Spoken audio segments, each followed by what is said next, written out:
নমস্কার, মুনমুনের আরও একটা ভিডিওতে আপনাদের অনেক অনেক স্বাগত। তো এটা এই যে আজকে আগের দিন দুপুরে আর কি দুপুরের একটা ভিডিও। তো দুপুরবেলা খেতে বসবো, সেই মুহূর্তে মানে সাজিয়ে গুছিয়ে নিয়েছি। এরকম করে সাজিয়ে গুছিয়ে তো আমাদের মেয়েদের তেমন খাওয়া হয় না। তো আজকে মনে হলো মেয়ে ঘুমিয়ে পড়েছে, হাতে সময় আছে, তাই একটু সাজিয়ে নিয়ে বসি। তো সাজিয়ে নিয়ে বসেছি মানে এমন সময় মেয়ে উঠে পড়েছে, মানে জাস্ট মেখেছি মুখে দেবো এমন সময় মেয়ে উঠে পড়েছে ঘুম থেকে। তো আর কি করা যাবে, যতই ভালো করে সাজিয়ে নাও না কেন, খাওয়া তোমার ভাগ্যে নেই, এটাই হলো ব্যাপার। তো আর এদিকে এই যে কাপড়গুলো নিয়ে যেগুলো রোদে দিয়েছিলাম সবগুলো এখানে থাক থাক করে ভাঁজ করে রেখেছি, কারণ বিছানাটা ফাঁকা করতে হবে মেয়েকে ঘুম পাড়ানোর জন্য। আর মেয়ে অন্য ঘরে কিছুতেই ঘুমোবে না, তাই যখন স্নানে ঢুকেছিলাম তখন দেখলাম বেশ রোদ ঝলমলে আকাশ, কিন্তু স্নান থেকে বেরিয়ে এসে দেখছি যে আকাশে ভীষণ মেঘ করেছে আর ঝড় উঠবে। দিয়ে তো ঝড় বেশি হয়নি, তেমন হয়নি, মানে কিছুক্ষণের জন্য, তবুও একটু স্বস্তি। সবার যে পরিমাণ গরম পড়েছিল কিছুদিন থেকে, তার থেকে একটু রেহাই পাওয়া গেল। আর এরপর সন্ধ্যেবেলা না রাতের দিকেই আমরা বেরিয়ে গিয়েছিলাম একটু, আমাদের পাশের বাড়ির এক ভাস্তির জন্মদিন ছিল সেখানে। তো ছেলে মেয়ে আগেই চলে গিয়েছিলো, আমি গিয়েছিলাম কিছুক্ষণ পর। তারপর ফেরার সময় মেয়ে তো কিছুতেই আসবে না, তো জোর করে দাদুর হাত ধরে দাদুকে নিয়ে নিয়ে আসছে, কিন্তু মানে ওখান থেকে আসতে একদমই চাইছিল না, ভীষণ কান্নাকাটি করছিল। তারপর পরদিন সকালবেলা এই আমাদের ছাদে গিয়ে দেখছি যে দূরের পাহাড় দেখা যাচ্ছে। দেখুন কি সুন্দর লাগছে, জানি না ভিডিওতে কতটা বোঝা যাচ্ছে, কিন্তু এটা হলো মানে আমাদের বাড়ির ছাদ থেকে মাঝে মাঝেই দেখা যায় আকাশ পরিষ্কার থাকলে এটা জয়ন্তী পাহাড়টা।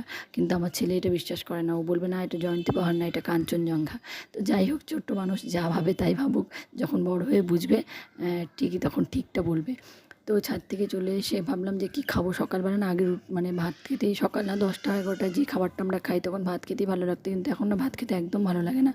তাই মানে ছেলেও চলে গেছে স্কুলে, ওর বাবাও বেরিয়ে গেছে, তো কি মেয়েকেও ভাত খাইয়ে দিয়েছি, কিন্তু আমি কি খাবো তাই ভাবছিলাম, তাই একটু আটা মেখে নিলাম। আর আগের দিনের যে ডালপুরি বানিয়েছিলাম তার পুরটা কিছুটা থেকে গিয়েছিলো, তো সেটা দিয়ে কিছু ডালপুরি বানিয়ে নিলাম খাওয়ার জন্য। তারপর আর যতটুকু আটা ছিল সেটুকু বক্সের মধ্যে ঢুকিয়ে ফ্রিজে রেখে দিলাম নেক্সট দিনের জন্য।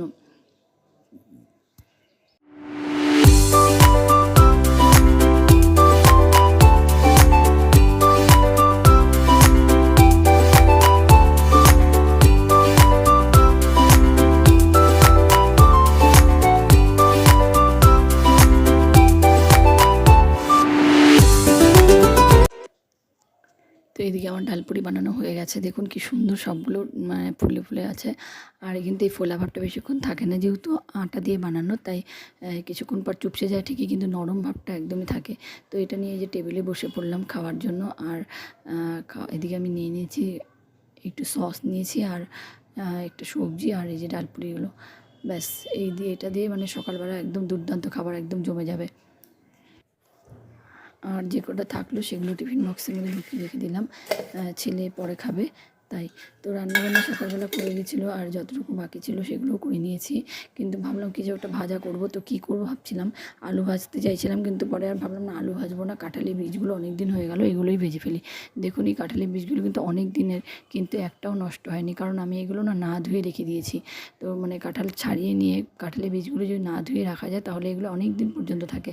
আর আরেকটা কাজ করা যায়, সেটা হলো ছাই মাখিয়ে রাখলেও অনেক দিন থাকে, কিন্তু আমাদের তো উনুনে রান্না হয় না, আর গ্রামের দিকে উনুনে রান্না হয়, গ্রামের লোকেরা কিন্তু ছাই মাখিয়ে রাখে বলে ওরা বছরভর কাঁঠাল বীজ খেতে পারে।